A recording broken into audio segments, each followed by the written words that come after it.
She said, because David, there's no way that you can ever say the word faggot on our network. I didn't know I did anything wrong. I didn't try to defend myself. I said, all right, fuck it, I'll take it out. Have a good afternoon. And as I was leaving, it occurred to me, hey, Renee, quick question. It's just a question. Seriously, I want to know, like, why is it that I can say the word nigger with impunity?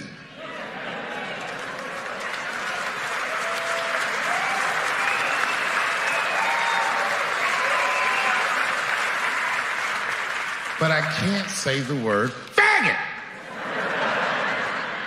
And she said, because, David, you are not gay. I said, well, Renee, I'm not a nigger either. I get tired of people talking about bad words and bad language. Bullshit. It's the context that makes them good or bad. The context that makes them good or bad. For instance, you take the word nigger. There is absolutely nothing wrong with the word nigger in and of itself. It's the racist asshole who's using it that you ought to be concerned about. We don't care when Richard Pryor or Eddie Murphy say it. Why? Because we know they're not racist. They're niggers. Context. It wasn't racist. There wasn't a race even connotation. Let me tell you what happened. I went to a coffee place, and it was like a cool indie coffee. I don't like Starbucks anymore because you go there and they don't care anymore. They just press a button and some old lady's diarrhea comes out and they just give it to you. So I go to like a young people cool coffee place with like my band's playing notices on the walls, and it's called like the Howling Do whatever thing, and the dude behind the counter's got a tight t-shirt and a ponytail, and he's like, hey, what's up, man? And I was like, hey, can I get a cappuccino? And he's like, yeah, right on, totally. Like, he's amazed that he could help me. Like, oh, yeah, I got all this stuff right here. That's awesome. And so he starts making my coffee he works so hard. He ground the beans just for that one cup and put them in the thing and tamped them with this old thing, and you click, clackety click, and then he took the milk and he frothed it like for like an hour, and then he banged it on the counter. I don't know why, it was awesome, and he scooped it in and put a little cocoa on it, and he's like, here you go, man. And I was just blown away, and for some reason, as I left there, the thought in my head was, that nigger made the shit out of my coffee. I don't know why. He wasn't black. That's just what was in my heart for some reason. Was that nigger made the shit out of my coffee. I don't know. Be back here down the South, man. I had a real weird experience last time I came down here. I was in Nashville, right? Sort of an awkward social situation, right? I'm sitting at this bar. There's this white dude sitting like 2 stools away. I don't know him. He doesn't know me. And that Terrell Owens story was in like sports news. So I try to make conversation. I'm like, man, look at this guy. This guy just signed a $40 million contract. He's already bitching, man. How much money do you need to make? And the dude looks at me, he's like, you know what I say? And then he looked over his shoulder, which I now know is the telltale sign that the N-word is coming, and it's coming hard. Oh yeah, it's not gonna be pronounced with the A, it's gonna be with the R, and he hit the R, he like stuck the landing. There was like a dismount, Klan members high-fiving in the background, like doing the wave. Just out of nowhere, so now immediately I'm looking over my shoulder like, dude, what the hell are you doing? You know what I mean? I'm waiting for like this hail of black fists to come raining down on top of me. I hate when people do stuff like that. That dude made me part of like a potential ass kicking that I had nothing to do with. You don't do shit like that. He just had that word, hot potato, just threw it in my lap. Trying to pass it down to the next white dude. I hate when people do that, man. You know, it's like, dude, feel me out first. Ask some questions. Do you like to fish? Have you ever fucked your sister, right? I start rattling off answers, then you go old school. You give me a pamphlet, you tell me about your militia. Don't just dive into it. That dude was one of the angriest people I ever met. I should have known that word was coming, because he was just watching Terrell, right? Anytime I would bring up, look at man, that guy's talking trash, he would just like flip out. He won't shut up! You know those people get like so mad they're not even looking at you? Their eyes are up. You just shut up and play the game. You know what's funny? I don't even like Terrell, but now I love the guy. Because every time I see him talking trash, I know this idiot in Nashville is just losing his mind, like kicking over his kitchen TV. Shut the fuck up! It's wrong to make fun of people, you know, but it's so fun sometimes. I've written for some TV shows, and, you know, on a major TV show, you have to be careful about what you say about people, because a lot of people can get offended, or so it has been explained to me. I'll tell you this, I was writing for an awards show once, and I got into some trouble. I wrote a joke for this awards show that had the word midget in it. And someone from the network came down to our offices, and he said to me, "Hey, you can't put the word midget on TV." And I said, "I sure would like to." And he said, "No, midget is as bad as the N-word." First off, no. No, it's not. Do you know how I know it's not? I said to him, is because we're saying the word midget, and we're not even saying what the N-word is. If you're comparing the badness of two words, and you won't even say one of them, that's the worst word. Also, I don't mean to gloss over what like little people have been through in this country, but you cannot compare the plight of midgets to African Americans. That is outrageous. Midgets were never enslaved, unless you count the Wonka factory. So we get into this argument, we're going back and forth. He goes, "You can't put that word on TV." And I said, "I want to." And he goes, "If you put that word on TV, there could be a protest of midgets on this building." And I said, "Promise?" How tempting would that be? But the question remains the same. Can white people say nigga? And the answer's the same. Not really. But wait a minute.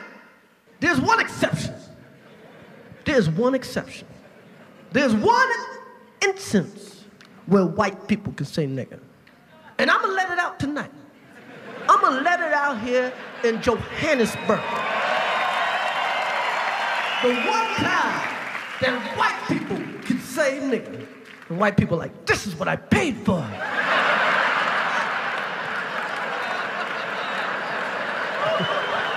It's a fucking great night now.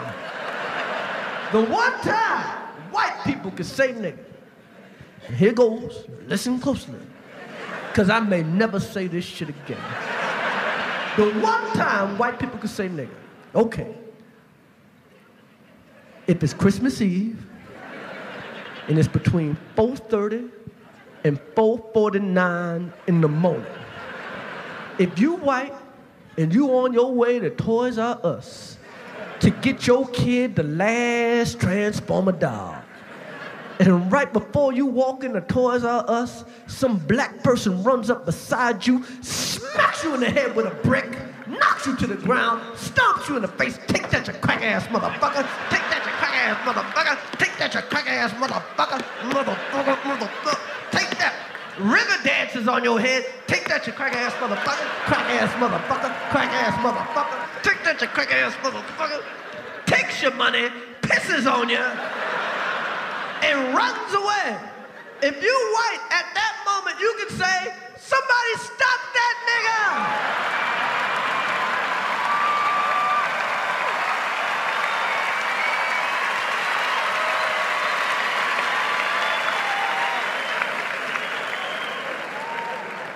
Matter of fact, if you white and that happens to you, you can say nigga for a whole month.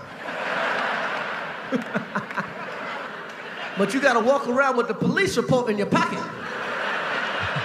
case any black people catch you saying nigga, the police report will act as your freedom papers. Hey, I heard you saying nigga, let me see your fucking papers. Give me the papers, show me the papers! Christmas Eve. 4:48. You just made it, motherfucker.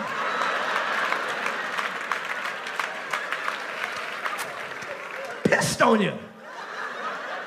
I hope they catch that nigga.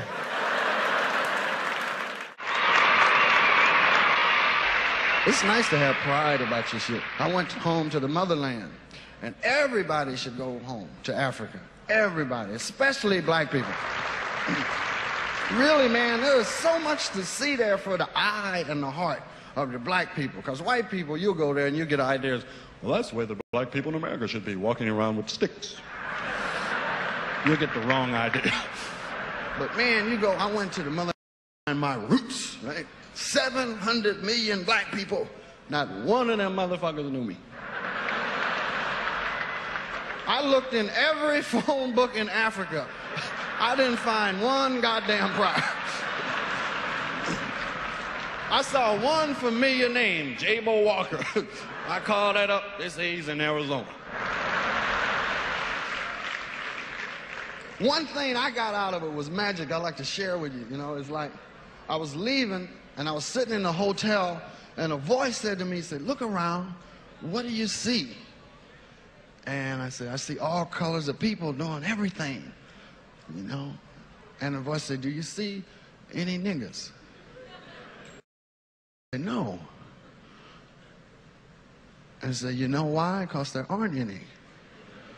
And it hit me like a shot, man. I started crying and shit. I was sitting there, I said, yeah, I've been here 3 weeks. I haven't even said it. I haven't even thought it.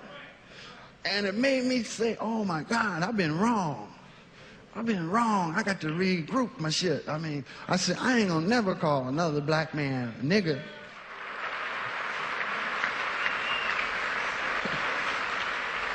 You know, because we never was no niggas. That's a word that's used to describe our own wretchedness. And we perpetuate it now because it's dead. That word's dead. We men and women, we come from the first people on the earth. You know, the first people on the earth were black people. Because anthropologists, white anthropologists, so the white people go, that could be true, you know. Yeah, Dr. Leakey and them found people remain.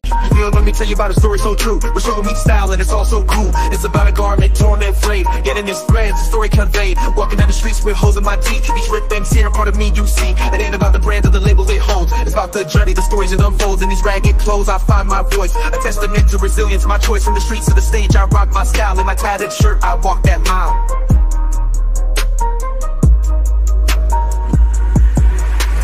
Ripped and torn, but still I stand in my ragged attire. I command, it's not just fabric, it's a statement I preach. In my threadbare garment, I find my reach.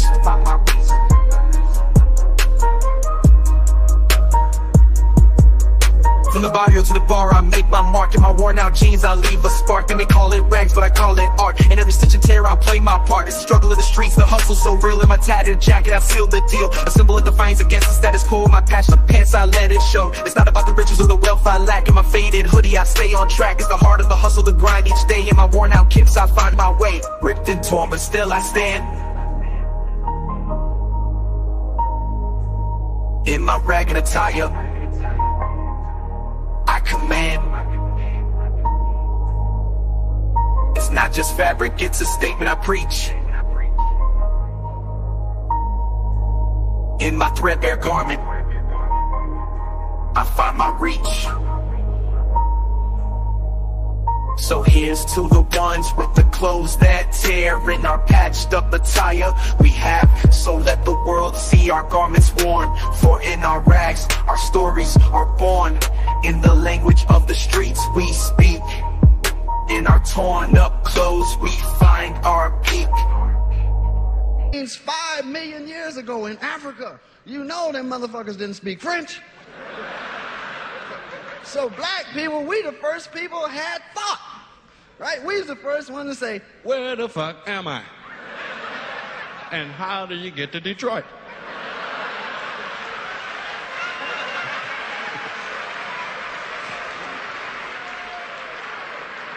So you can take it for what it's worth. I know, like, I ain't, I'm just talking about my feelings about it. And I don't want them hip white people coming up to me, calling me no nigga or telling me nigga jokes. I don't like it. I'm just telling you, it's uncomfortable to me. I don't like it when black people say it to me. I really don't no more. It's nothing. It don't mean nothing. So I love y'all, and you take that with you. I guess y'all say.